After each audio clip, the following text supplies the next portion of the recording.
Saudara-saudari yang terkasih, bagi Gereja Katolik Indonesia hari ini adalah Hari Raya Maria diangkat ke surga yang dirayakan setiap tanggal 15 Agustus. Konferensi Wari Gereja Indonesia memutuskan bahwa Hari Raya Maria diangkat ke surga yang disamakan dengan hari Minggu dipindah ke minggu terdekat untuk mengakomodasi umat yang tak dapat menghadiri misa pada hari biasa, sehingga lebih banyak umat dapat mengikuti misa Hari Raya Maria diangkat ke surga. Seandainya tidak dipindah, maka Hari Raya Maria angkat ke surga akan terjadi pada hari Jumat. Mungkin sebagian besar dari saudara-saudari tidak dapat mengikuti misanya.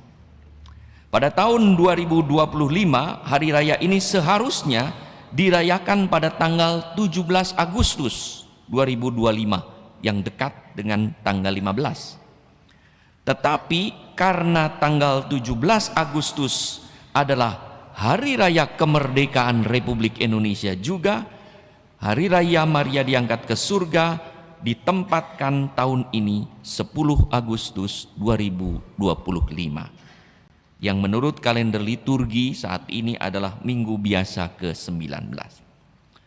Saudara-saudari yang terkasih, dogma yaitu ajaran iman gereja tentang Maria diangkat ke surga yang diumumkan pada tanggal 1 November 1950 oleh Paus Pius ke-12 adalah tradisi yang telah diimani oleh gereja sejak awal. Walaupun dogmanya diumumkan baru tahun 1950. Ajaran iman ini berkaitan erat dengan dogma Maria dikandung tanpa noda dosa, yang disebut dengan Maria Immaculata, yang diumumkan Paus Pius ke-11 tanggal 8 Desember 1854. Gereja yakin bahwa untuk melahirkan Yesus, Bunda Maria disucikan Allah dengan kuasanya. Sejak dalam kandungan tanpa noda dosa. Dan selama hidupnya dilindungi oleh Allah sedemikian rupa dari dosa, karena Maria akan mengandung putra Allah. Hingga Maria tidak berdosa seperti manusia lain yang memiliki dosa asal atau kecenderungan dosa. Maka setelah wafatnya, Allah tidak membiarkan tubuh Maria terurai menjadi tanah, karena penguraian menjadi debu adalah konsekuensi dari dosa manusia. Paulus berkata dalam Roma 6:32, upah dosa adalah maut, upah dosa adalah kematian. Maka Maria diangkat ke surga oleh Allah untuk berpartisipasi dalam kemuliaan putranya yang telah dikandungnya selama 9 bulan. Maria dijadikan sebagai tabut perjanjian baru. Dan gereja yakin Maria adalah tabut perjanjian baru. Kita mengenal di dalam perjanjian lama ada tabut perjanjian Allah yang diusung dalam menemani perjalanan bangsa Israel di padang gurun. Saudara-saudara yang terkasih, kalau kita bandingkan antara tabut perjanjian lama dengan tabut perjanjian baru, ada beberapa kesamaan. Saya hanya menyebutkan beberapa saja, tidak semua kesamaan itu.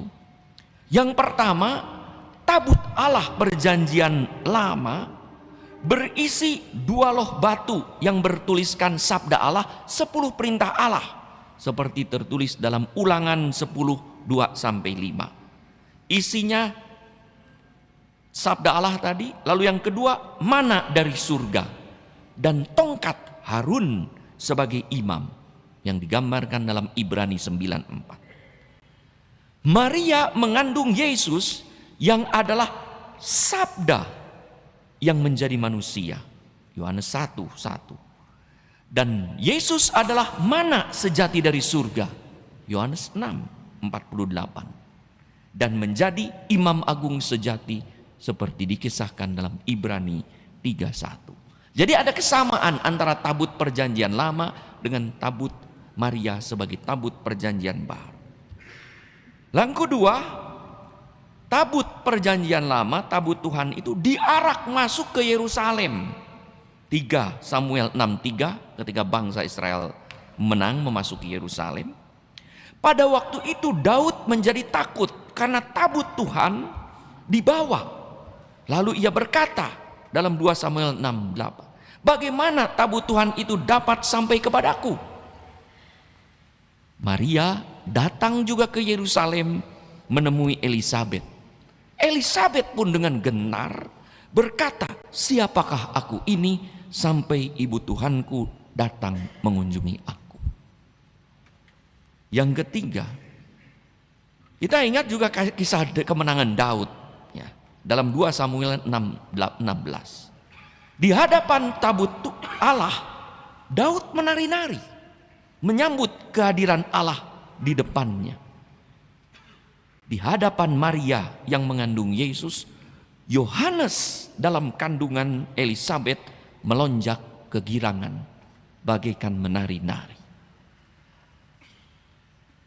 Keempat, tabut Allah ini tinggal, dikisahkan di dalam 2 Samuel 6:11, tinggal di rumah Obed Edom selama 3 bulan. Demikianlah Maria tinggal di rumah Elisabet selama 3 bulan, seperti yang kita dengar dalam Injil hari. Dalam bacaan pertama kitab Wahyu, kita melihat kaitan tabut perjanjian dengan Maria yang dilihat oleh Yohanes.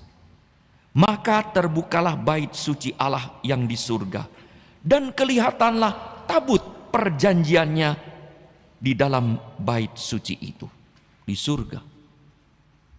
Dan langsung disusul dengan penampakan Maria.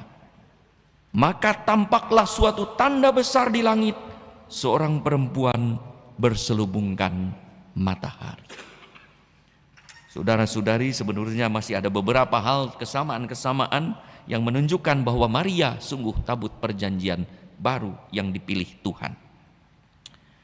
Tabut Tuhan tidak disembah. Yang disembah adalah Tuhan yang hadir di dalam tabut perjanjian. Maka walaupun bukan Tuhan, tabut itu sangat kudus dan berdaya ilahi. Dari kuasa Allah atas tabut hingga kesuciannya dapat mematikan orang yang memperlakukan tabut seperti yang tidak dikehendaki Allah. Maka ada kisah dalam perjanjian lama ketika orang menyentuh tabut yang suci itu dengan tidak pantas dan mati.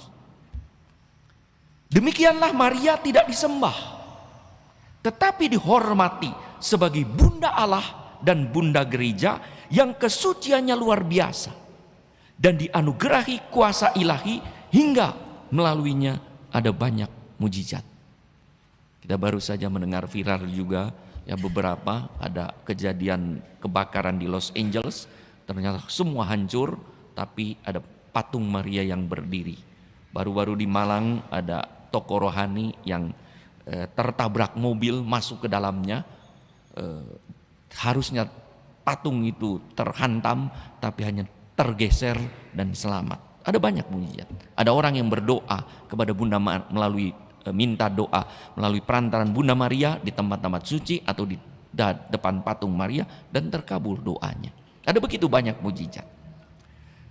Dalam kitab suci perjanjian lama ada 2 manusia yang tidak mati, tetapi diangkat ke surga oleh Allah dengan jiwa dan badannya, yaitu Henokh yang suci dan bergaul dengan Allah seperti dikisahkan dalam Kejadian 5:22 dan 24, dan Nabi Elia yang melakukan banyak mujizat yang diangkat ke surga dengan kereta dan kuda berapi yang dikirim oleh Allah dari surga.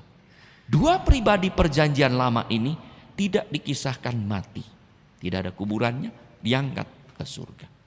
Demikian juga dalam tradisi orang besar Maria itu di mana kuburannya? Tidak ditemukan relik dan peninggalannya.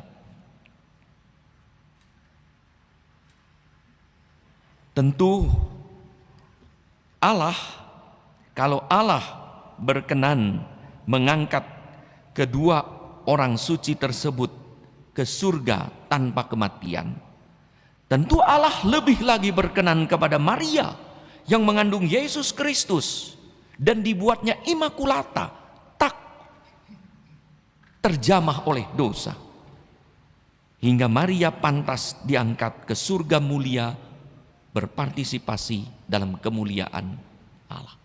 Maka itu dogma ajaran imam tentang Maria dia kandung tanpa dosa, konsekuensinya adalah Maria harus tanpa mati dan diangkat ke surga. Saudara-saudari yang terkasih, iman Maria diangkat ke surga ini juga meneguhkan iman dan harapan kita akan kebangkitan badan pada akhir zaman. Kita berdoa dalam aku percaya credo. Aku percaya akan kebangkitan badan dan kehidupan kekal. Bangkitan badan.